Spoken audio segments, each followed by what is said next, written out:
April 17th, 1975. In just 4 years, over 2 million Cambodians, a quarter of the population, were killed, not by war, but by their own government, led by a man once educated in Paris. His name was Pol Pot. He called it Year Zero. He promised rebirth. What followed was starvation, execution, and mass graves.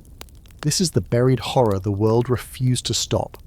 This is the story of Cambodia's silent genocide. April 17th, 1975. In just 4 years, over 2 million Cambodians, a quarter of the population, were killed, not by war, but by their own government, led by a man once educated in Paris. His name was Pol Pot. He called it Year Zero. He promised rebirth. What followed was starvation, execution, and mass graves. This is the buried horror the world refused to stop. This is the story of Cambodia's silent genocide. The capital did not fall with bombs or fire or siege. It fell with silence. When the Khmer Rouge entered Phnom Penh on April 17, 1975, there were no victory parades, no liberation speeches, no joyous crowds welcoming change. Instead, there were black-clad teenage soldiers, rifles slung carelessly over narrow shoulders, faces devoid of expression, ordering everyone, every man, woman, child and elder, to leave immediately, as if the very act of staying still had become a crime. They called it an evacuation, a temporary measure, a 3-day journey into the countryside to escape the threat of American bombs, a lie wrapped in authority that no one dared question, because the barrels of the guns made the rules clear: you go or you die. The city emptied like blood from an open wound. From hospitals, patients were dragged out of operating rooms still bleeding, IV lines torn from arms, surgical masks yanked off surgeons' faces, while newborns cried in their mothers' arms with nowhere to go but forward, into the heat, into the dust, into the unknown. Children clutched faded dolls and plastic bowls, carrying more fear than food. Students grabbed nothing but their bare lives. Old men leaned on sticks, trying to remember if they had seen anything like this before. But this wasn't war. It was something colder, something designed. The Khmer Rouge, in their obsession with purity, believed that the cities had become breeding grounds of corruption, laziness, capitalism and greed. To them, the only honest life was that of the peasant, tilling rice in the mud, bound to the land, obedient to the collective. The solution? Destroy the cities, not with fire, but by removing the people, as if scraping the population off the surface of the map would make Cambodia clean again. More than 2 million people were forced to walk away from their lives. No time to pack, no chance to say goodbye. No destination, just a vague promise of the new economic zones, which turned out to be nothing more than open fields, makeshift camps or abandoned villages, where food was scarce, water was filthy, and the only thing in abundance was death. The roads were lined with bodies. Some collapsed from exhaustion, some from hunger, others from the heat, and many from sheer hopelessness. There were no ambulances, there were no doctors, there were no names for the dead, just corpses lying in ditches, curled around bundles of clothing or slumped against trees with eyes still open, as if trying to remember who they had once been. Children, too young to understand politics but old enough to feel hunger, carried the corpses of their parents in wheelbarrows made of wood and rope, praying they'd find a place to bury them before the stench gave them away. One boy, no older than 7, was seen whispering to his mother's body long after she had stopped moving, refusing to let go because she was all he had left in a world that had turned to dust. And all the while the Khmer Rouge guards walked beside them, watching, listening, never speaking unless to give an order or pull a trigger. They were mostly boys themselves, teenagers raised on slogans and suspicion, trained not in compassion, Hon, but in obedience, conditioned to see doubt as treason and emotion as weakness. The cities, once vibrant with life, commerce, noise and chaos, became ghost towns. Phnom Penh, the heartbeat of the nation, was now a skeleton of concrete and silence. Doors hung open, books burned in piles, telephones dangled uselessly from walls, bicycles lay abandoned on sidewalks cracked by the sun, and in every window the wind moved the curtains like the breath of the dead. It was one of the largest forced displacements of an urban population in modern history, not due to natural disaster, not due to war, but by design, by ideology, by a regime that believed suffering was not a consequence, but a necessity. What the world didn't know, what many still don't, is that these marches were not meant to succeed. They were not a means to an end. They were the end. They were filters, designed to weed out the weak, the elderly, the educated, the ill, and anyone who asked questions. If you couldn't survive the march, you didn't deserve to live in the new Cambodia. That was the logic. That was the sentence. By the time the dust settled, hundreds of thousands were already dead. Not by bullets, but by ideology, by a dream so pure it couldn't tolerate imperfection. This was not just the beginning of a regime, it was the end of a nation's breath. In the next chapter, we uncover how Pol Pot and his followers hunted knowledge itself, how reading glasses became a death sentence, and how a revolution tried to strangle the very idea of memory. It began with a glance, an unspoken question asked not with words but with the eyes.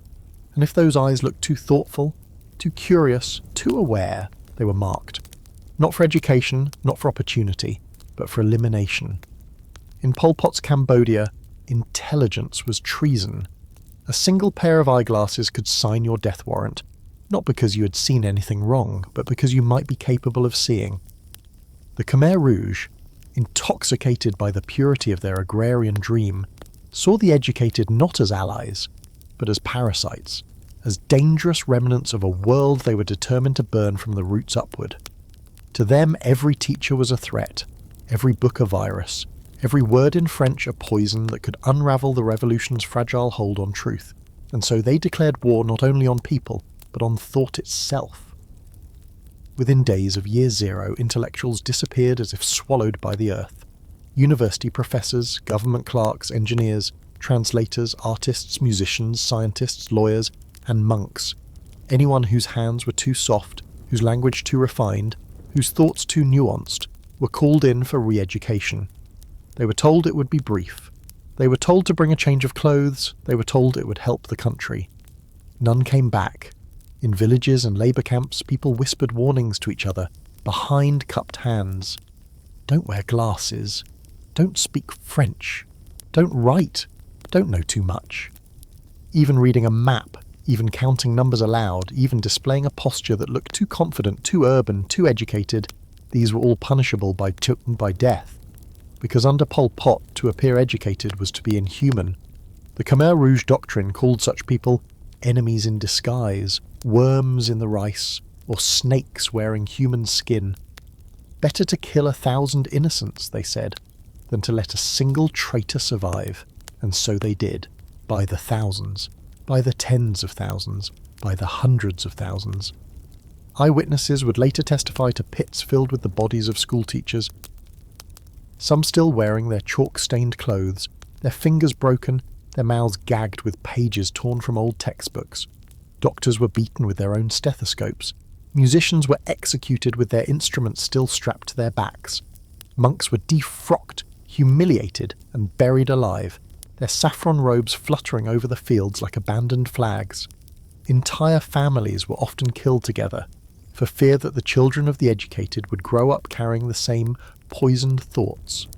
One man, a mathematics teacher, was last seen standing at the edge of a mass grave, calmly solving an equation on the palm of his hand with his finger, as if trying to leave behind one last act of logic before disappearing forever. To erase intelligence is not merely to kill, it is to disinfect a society of its memory, its debate, its introspection, its ability to challenge, question, or even reflect. Pol Pot didn't just want obedience, he wanted emptiness, a people so stripped of identity, of learning, of imagination, that they would accept any command without hesitation, because they no longer had the mental tools to conceive of resistance. The regime's twisted ideology glorified the farmer, who could neither read nor write, but who could bend, plant, harvest, and bleed in silence. They praised mud over ink, calluses over concepts, and silence over song. They believed that true revolution could not coexist with memory, and so they turned against every vessel that held it. Libraries were emptied, books were burned, schools were repurposed into torture chambers or left to rot beneath vines. Typewriters were smashed, pens were hidden like weapons, and in the absence of writing, the regime wrote its own truths, etched not in paper, but in the scars and bones of those it erased. This was not madness, it was method. Pol Pot believed that by silencing the thinkers, he could engineer a new human being, docile, loyal, faceless, nameless, timeless. Not someone who remembered Cambodia, but someone who only knew Angkar. someone who feared nothing more than knowing too much. By 1976, estimates suggest that 90% of the country's intellectual class had vanished, not to exile, but to fields, to prisons, to unmarked graves beneath banana trees and rice paddies where their minds were buried alongside their bodies, never to be mourned, never to be honoured. And the most chilling part? The people learned to help. Neighbours turned in neighbours. Children betrayed parents. Wives whispered against husbands, because they were told that to speak up was to serve the revolution. To stay silent was to be complicit in its destruction. In the next chapter we descend into Tuol Sleng, where words became confessions, pain became currency, and truth was beaten until it bled. There are buildings that echo with memory long after the screams have stopped. In Phnom Penh, one such building still stands, its yellow paint faded, its corridors heavy with heat, its walls lined not with learning, but with silence. Before the revolution, it had been a high school. After year zero, it became something else. Something unspeakable. Tuol Sleng, also known as S21.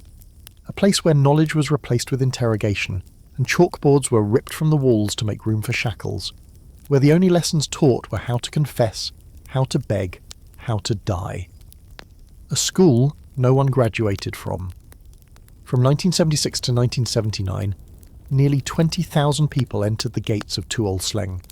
Only 12 walked out alive, not because they were spared, but because the regime kept them alive to serve a function. To paint portraits of prisoners, to repair torture devices, to mop blood from the floor. They were tools, not survivors, witnesses, not victors. Once inside, you were no longer a person. You were a number, a file, a photograph pinned to a wall. You were not arrested for crimes you committed, but for thoughts you might have had. You were not detained for answers, but for confessions you did not yet know you needed to give. And the only way to survive was to say whatever your captors needed to hear, until even your lies bled truth. The process began with paperwork, name, age, family, occupation, village.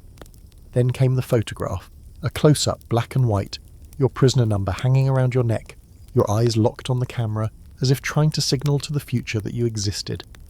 And then the questions began, but no answer was ever right, because in Tuol Sleng the truth was not something to be discovered, it was something to be manufactured. You were guilty the moment you walked in. Your confessions were needed not to seek justice, but to justify your execution. The goal was not information, it was obedience through pain. Torture was not used sparingly, it was policy. Systematic, methodical, it included beatings with metal rods until bones cracked like twigs, waterboarding with filthy water until lungs begged for mercy, electric shocks to genitals, forced ingestion of human waste, and a routine of sleepless nights designed to break the mind before the body. Some were forced to eat their own feces, others had their fingernails pulled out and were then made to sign confessions with blood. One man, accused of spying for the CIA, a common accusation, was beaten unconscious, revived with buckets of urine, and beaten again until he confessed to working for 7 intelligence agencies he had never heard of. And still, that wasn't enough. The interrogators were often young, barely in their 20s, trained not to question orders, but to extract words through agony. They were told to work quickly, to be creative, to keep detailed notes of each confession. They filled thousands of pages, names, false plots, imaginary conspiracies, all stitched together into a fabric of paranoia so dense that even Pol Pot began to believe it. Even the torturers lived in fear of being tortured next. In Tuol Sleng, you didn't die for what you did. You died because you existed in the wrong time, under the wrong regime, with the wrong face or the wrong memory. One woman, arrested for counter-revolutionary tendencies, had committed no crime beyond being married to a suspected intellectual. She was raped, tortured and killed, her baby torn from her arms and smashed against a wall. There was no trial, no appeal, only a page in a notebook, and a photograph with haunted eyes. The prison was quiet, not because it was calm, but because screaming had become pointless. Each room had a single metal bed, a chain bolted to the floor and a can for waste. The windows were covered in barbed wire, not to keep prisoners in, but to stop them from jumping out before the final blow was delivered. Because even suicide was an act of rebellion. And outside those walls, the world carried on. No international outcry, no human rights monitors, no cameras, Just a building in the middle of a capital city hiding horror behind school gates and concrete walls. Tuol Sleng was never meant to be discovered. The Khmer Rouge kept it hidden, guarded, silent. And yet, in their obsession with record-keeping, they left behind thousands of photographs, documents, and signed confessions, a library of agony preserved by the very system that created it. It would later become a museum, a place of remembrance. But during those 4 years, it was a machine of erasure, where history was rewritten with bruises and broken teeth. In the next chapter, we leave the walls of Tuol Sleng and step into the fields of death, where bullets were deemed too expensive and execution became an everyday chore, done with hose, sticks, and spades. They did not build crematoriums, they did not design gas chambers, they did not require firing squads lined in rows, dressed in uniform precision. They had something simpler. They had the earth. Across Cambodia, more than 300 execution sites would later be uncovered. Fields, orchards, dried-out rice paddies, shallow ponds, ordinary places twisted into theatres of murder, where the regime chose not to spend bullets on its own people, but instead used shovels, machetes, and blunt iron tools, as if the brutality was not horrifying enough, and must also be economical. These were not places of quick death, but of ritualised silence, where men, women, and children were bound at the wrists with palm rope, walked single file into moonlit clearings, and made to kneel at the edge of open pits that had been dug hours before, sometimes by the very hands that would soon fall lifeless into them. There were no final words, no last rites, no names written in stone, just a single blow to the head with the back of a hoe or a sharpened farming tool, a thud, and a body dragged into the dirt, its story cut off mid-sentence. At places like Choyong Ek, the most infamous of the killing fields just outside Phnom Penh, the trees remember. There is one in particular, now known as the Killing Tree, whose bark still bears the ghost of what it once witnessed. Infants and toddlers swung by their ankles, heads smashed against the trunk until their cries stopped, before being tossed into pits alongside their mothers. It was not the act of madmen, but the act of those trained to believe that mercy was weakness, that emotion was betrayal, and that every breath spared was a risk to the revolution. The regime did not see these deaths as tragedies. They saw them as purifications, as a necessary cost of reshaping society. Enemies, they claimed, were everywhere, in the minds of the educated, in the doubts of the religious, in the memories of the old, and if they could not be correct, must be removed root and branch, leaving only the soil and the silence. Many victims were brought straight from Tuol Sleng, blindfolded, shackled, and transported in covered trucks under the cover of darkness, their names already crossed off in ledgers before their feet even touched the ground. At the field they were made to line up, confess one last time, and kneel, facing not a courtroom but a ditch. Executioners were instructed not to waste bullets. Instead, they used bamboo rods, ox cart axles, wooden clubs, and spades. And sometimes, when the tools broke from overuse, they used the branches of trees.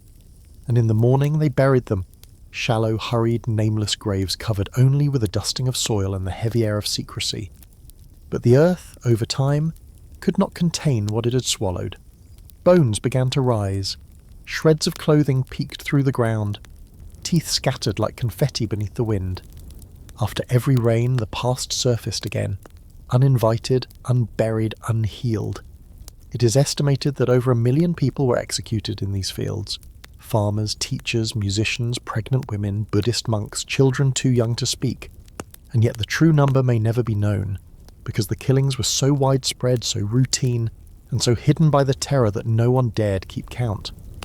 And for those who survived nearby, those who heard the screams in the night, or saw the red trails flowing into rice ditches, there was only one rule: say nothing or join them. There were no tombstones, no ceremonies, no closure. The dead became part of the landscape. Their skulls now fill glass cases in memorials, thousands of them stacked eye to eye, silent witnesses to a horror that was neither spontaneous nor accidental, but calculated, deliberate, and bureaucratically efficient. Pol Pot and the Khmer Rouge did not kill for pleasure.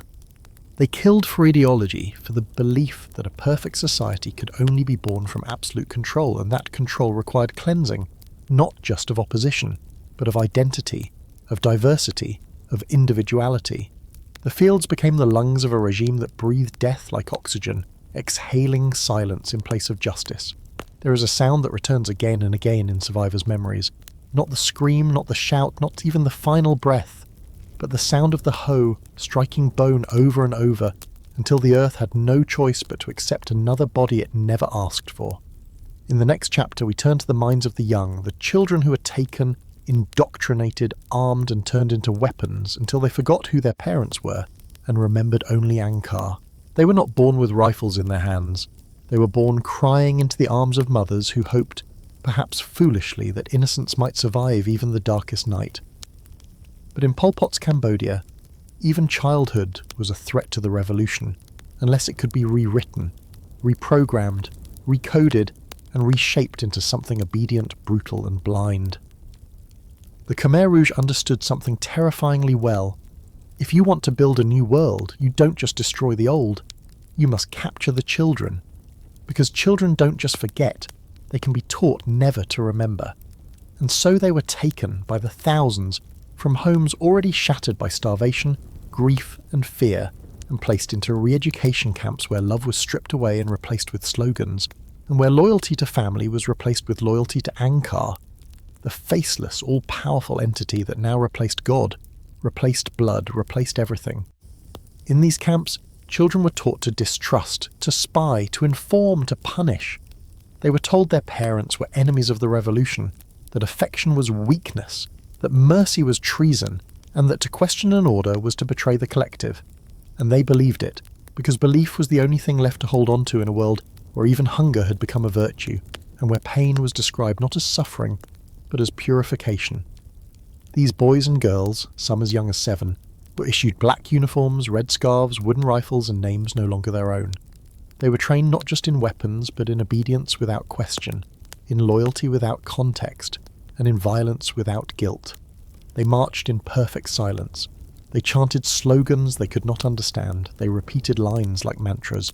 Ankar is our mother, Ankar is our father. And over time, the words began to feel true.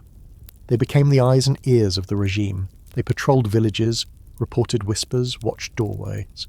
They learned to detect fear in their neighbours' expressions, hesitation in their parents' voices, and sadness in their teachers' eyes. And they reported them all. They pointed fingers. They handed over names. They led raids. They pulled triggers. And when execution was needed, they delivered it with mechanical detachment, because they had been told it was justice, and they had never known another world where justice meant anything else. In Pol Pot's Cambodia, the child no longer belonged to the family, they belonged to the state. And once that line was crossed, it could not be uncrossed. Brothers betrayed sisters, daughters reported mothers, sons denounced fathers. One boy, aged 10, was celebrated in his camp after confessing that he had overheard his father criticising food rations. Days later he watched as his father was taken away and never returned, and the boy was praised, given an extra portion of rice for his revolutionary courage. But obedience was never enough. The Khmer Rouge demanded complete restructuring of the soul, and so even the most sacred bonds, those of love, of partnership, of marriage, were re-engineered by the regime. Romantic love was declared a Western disease, a distraction from collective productivity, a symptom of individualism. And so began a campaign of forced marriages, in which men and women, often strangers, were paired by Ankar and made to marry in mass ceremonies, standing side by side in silence, sometimes 30 or 40 couples at once, required to pledge allegiance not to each other, but to the regime that had chosen them. Refusal was not allowed. Disobedience was punished with death, and the consequences were immediate: forced consummation, sexual violence, pregnancies conceived not from love, but from terror. Even childbirth became a tool of policy. The children born from these unions were not raised by their parents. They were raised by the state, by the same system that had orchestrated their creation, as if human intimacy had become just another branch of agricultural planning.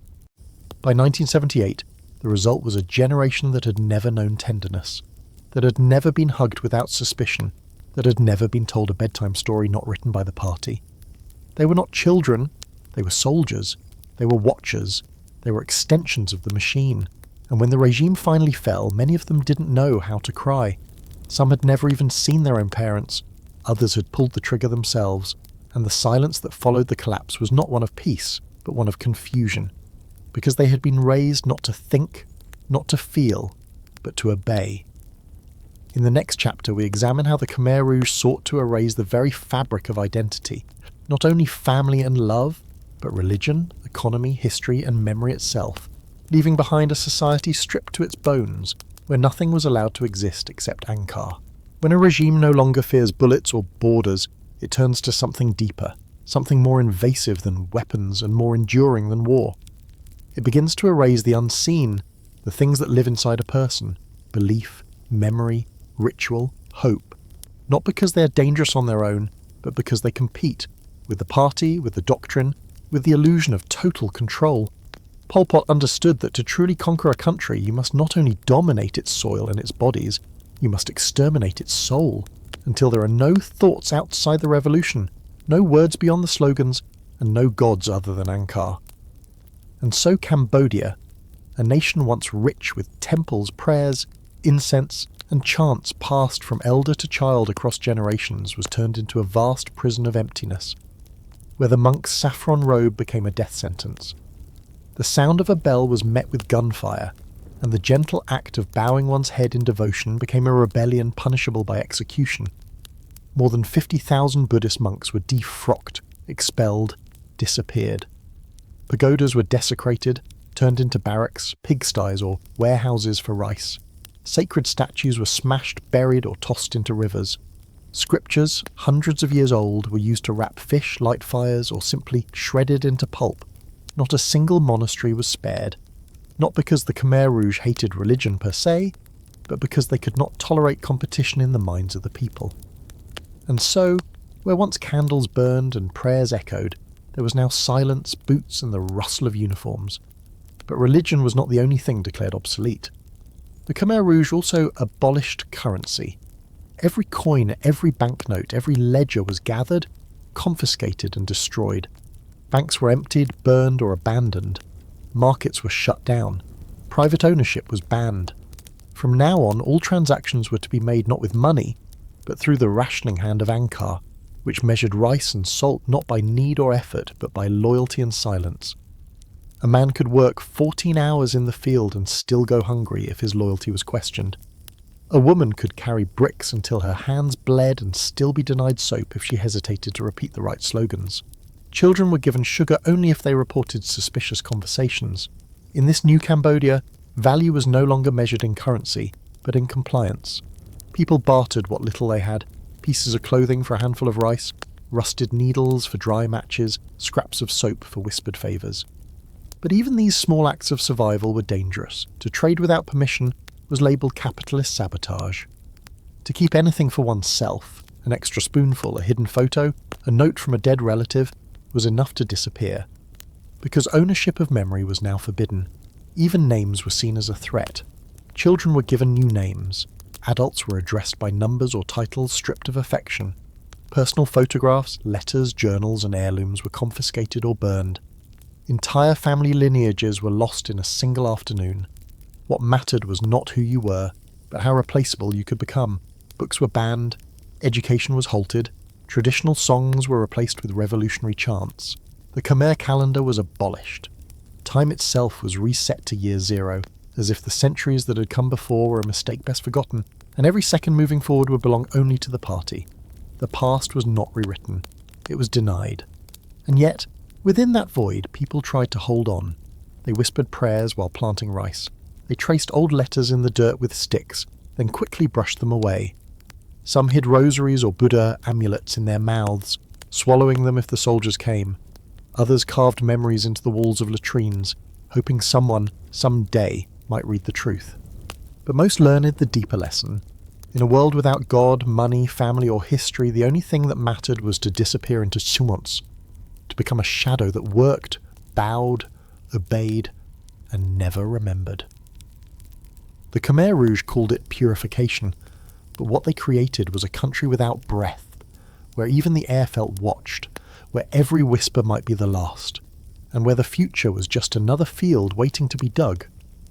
In the next chapter, the regime begins to crack, not from resistance within, but from the arrival of an outside force, when Vietnamese troops cross the border and the man who declared year zero begins to run.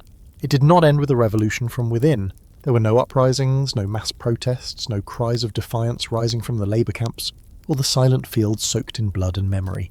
Because by 1978, Cambodia was already too exhausted, too fractured, too hungry to scream, its people so hollowed out by fear and starvation that even rebellion had been beaten out of their bones.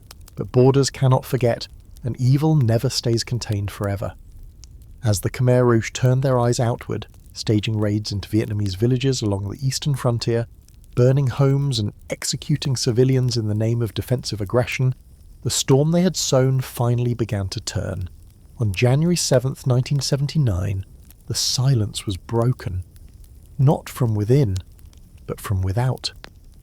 Vietnamese forces, hardened from years of war and armed with artillery the Khmer Rouge could no longer match, marched into Phnom Penh and found a capital abandoned not by circumstance, but by design.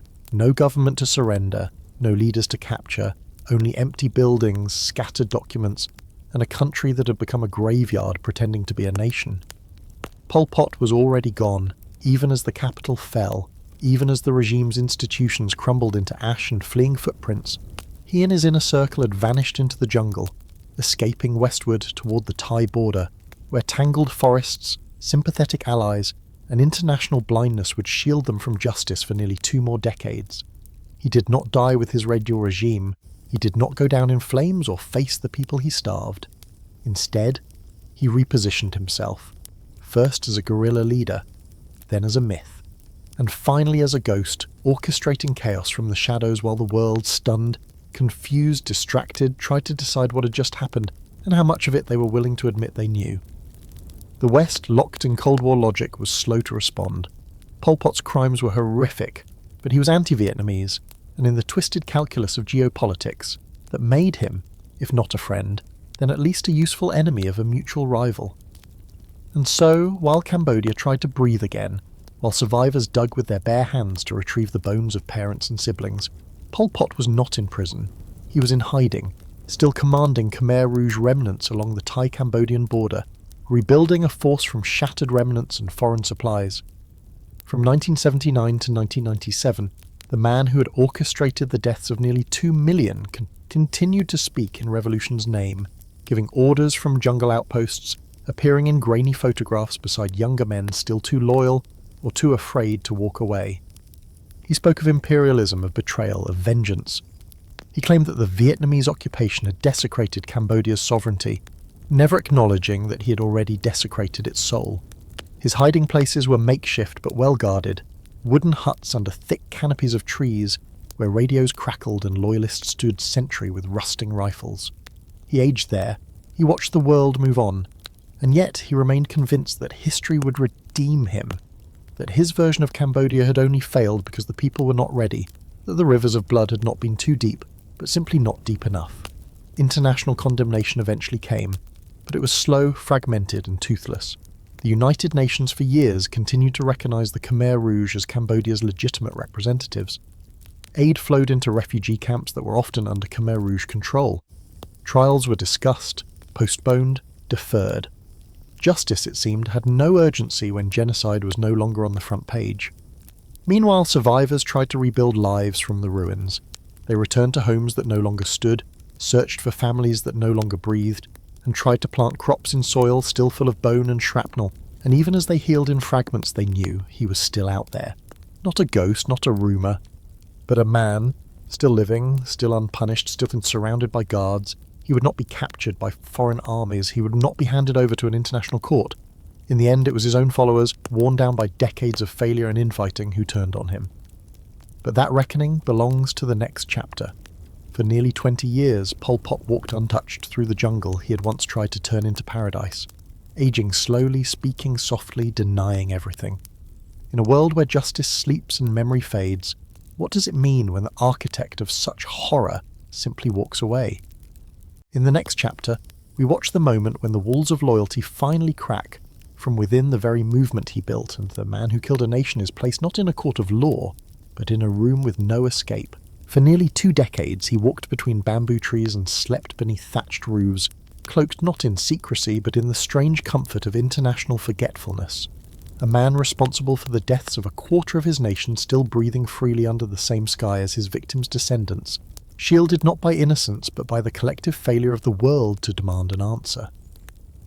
Pol Pot was never captured by outside forces, never dragged before a court in The Hague, never handcuffed in the glare of flashbulbs or forced to confront photographs of the dead that bore his fingerprints like shadows.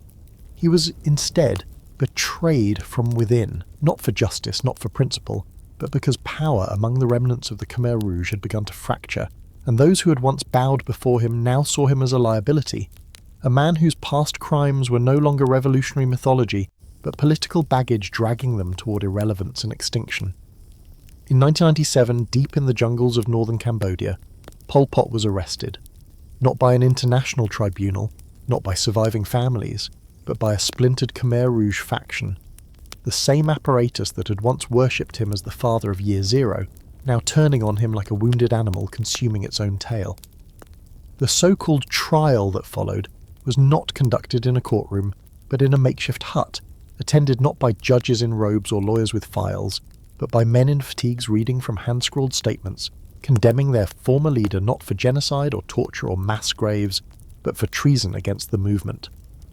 The proceedings lasted less than an hour. There was no defence attorney, no evidence was presented, no charges of murder were spoken, no mention of the 2 million lives lost. Pol Pot, the architect of one of the worst atrocities of the 20th century, sat in simpermanence as the sentence was delivered. House arrest for life. Not prison, not exile, not death, just confinement to a remote hut in the jungle he had once ruled from, a room with no bars but no exit, and that was it. No cameras captured remorse, no public apology was offered. No names of the dead were read aloud in his presence. The man who killed a quarter of his people was handed a bed, a mosquito net, and a second chance to grow old, something he had denied to millions without hesitation. The world by then had moved on. Cambodia was rebuilding, slowly, painfully, unevenly. But justice had not come with it. Efforts to establish a tribunal dragged for years, bogged down by political delay into national indifference and the unwillingness of nations to look backward into a mirror they had helped fog up with silence. In 1998, just 1 year after his so-called internal sentencing, Pol Pot died. Some say it was a heart attack. Others whisper it was suicide by cyanide. The truth remains uncertain. There was no autopsy, no funeral, no ceremony. His body was burned on a pile of tyres in the jungle, the flames crackling in the humid air as if trying to consume not just his flesh, but the evidence of his existence. He died the way he lived in the end, unaccountable. No courtroom ever heard his voice. No judge ever passed formal sentence. No survivor ever stood to testify in front of him. He left behind no memoirs, no diaries, no meaningful interviews. Just a trail of bones, a nation still haunted by his shadow, and a silence that echoed far louder than any prison door could have. For the 2 million men, women and children who were executed, starved, tortured or lost beneath the rice paddies and killing fields, there was no justice, no reckoning, no moment when the man responsible was made to face the names, the photographs, the tears, the ghosts. He simply disappeared. And perhaps that is the cruelest irony of all, that a man who erased names, memories, families and faith from an entire nation, who burned history to write his own, was himself allowed to vanish without a proper footnote, as if the world agreed one last time to look away.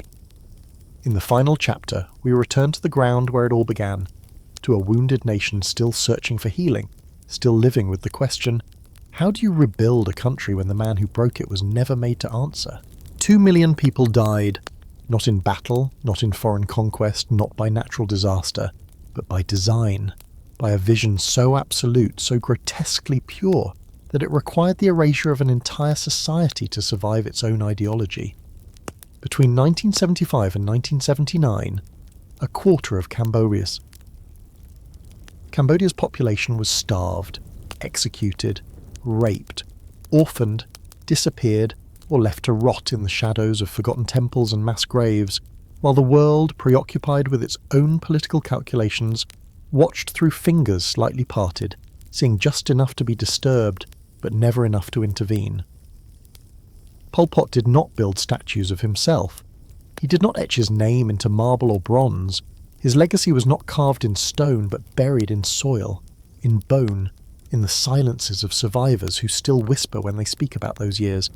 Because the trauma is not just in memory, it's in muscle, in blood, in the breath you hold when someone knocks too loudly on your door. There is something unbearable about a genocide that leaves behind so few names. No Anne Frank, no Schindler's List, just rows of skulls, faded photographs, and a country that still cannot account for everybody that vanished, because documentation was destroyed, witnesses were executed, and justice never arrived. To this day, Cambodia walks on the remains of its own people. There are children playing soccer on fields that once held corpses. There are women harvesting rice from land still laced with teeth. There are elders who smile in the sun while hiding scars they will never name. And there is a question still unanswered. How did it happen? Not just the killing, but the acceptance, the silence, the slow unravelling of a nation that turned against itself while the world stayed seated at the table, nodding politely. The answer isn't simple. But maybe it starts here, with the danger of ideology without mercy, with the horror of obedience taken to its logical end, with what happens when power is so complete, so centralised that even love, memory and truth become acts of betrayal. I believe that we cannot afford to look away, because Pol Pot was not the first to erase a people, and he will not be the last.